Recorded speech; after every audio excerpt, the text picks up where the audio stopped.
å komme i gang med videoproduksjon, er det et godt alternativ å laste ned Camtasia Studio fra TechSmith og installere denne. Det går også an å kjøpe den programvaren med en gang, men en trial-versjon å starte med er en god idé. For å gå i gang og produsere video kan det være en idé å samle sammen noen klipp og mediefiler som kan brukes.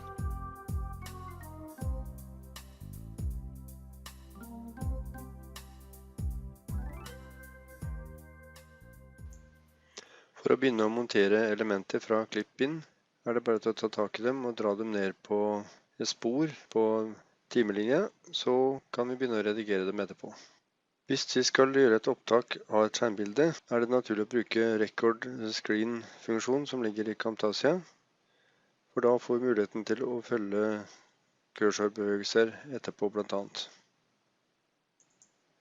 Vi starter et opptak, gjør det som skal tas opp, og stopper opptaket med å bruke F10. Det kommer da opp en dialog hvor vi kan bruke Save and Edit.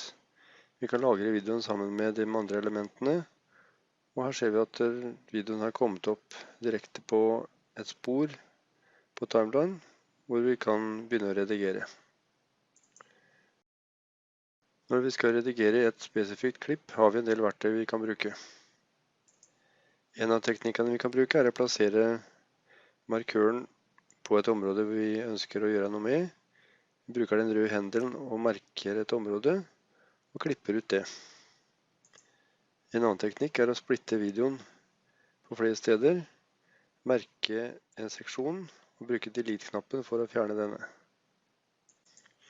Vi kan også flytte elementer sideveis ved å bare dra dem inntil hverandre, og så videre.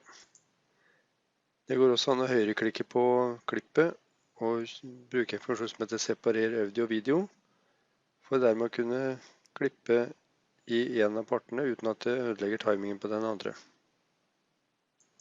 Det kan også hende at vi ønsker å endre hastigheten på et videoklipp. Vi høyreklikker på det, velger Clip Speed, for eksempel endrer dette til 200%. Da vil jo dette klippet kunne vises mye raskere. Det finnes også en lang rekke nyttige pedagogiske effekter i Camtasia. Vi kan for eksempel bruke dimming, vi kan bruke highlight, vi kan legge på bobler, snakkebobler, tenkebobler, og vi kan bruke forskjellige typer pekeverktøy og så videre for å rette oppmerksomheten mot noe spesielt. Dette kalles for callouts i Camtasia.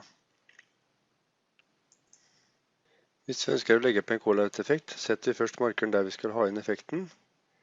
Vi velger callouts og finner rett type element. Så setter vi markeren på elementet og redigerer elementet i skjermbildet.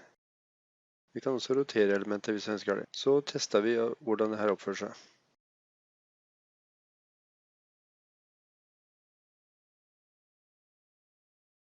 En annen nyttig effekt er å kunne zoome inn på deler av skjermen. Hvis vi skal zoome inn, flytter vi markert først dit vi skal ha dette ferdig zoomet inn. Vi endrer i det lille vinduet oppe til venstre, så vi får se det vi skal. Så ser vi at det i tillegg har kommet på et symbol nede på klippet som vi kan redigere på for å endre hastighet og innslag på zoomingen.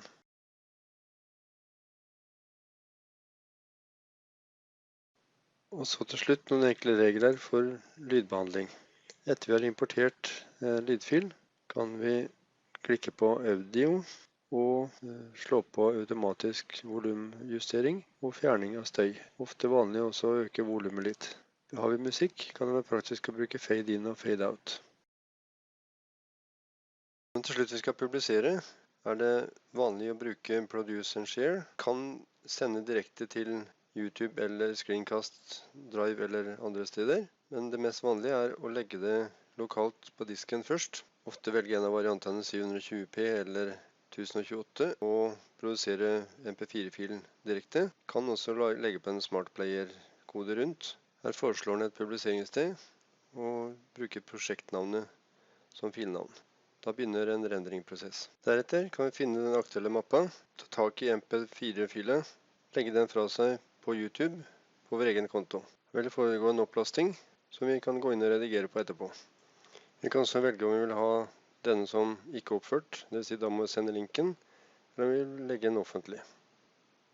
Når vi er ferdig med det, velger eventuelt et forsidebilde og klikker fullført.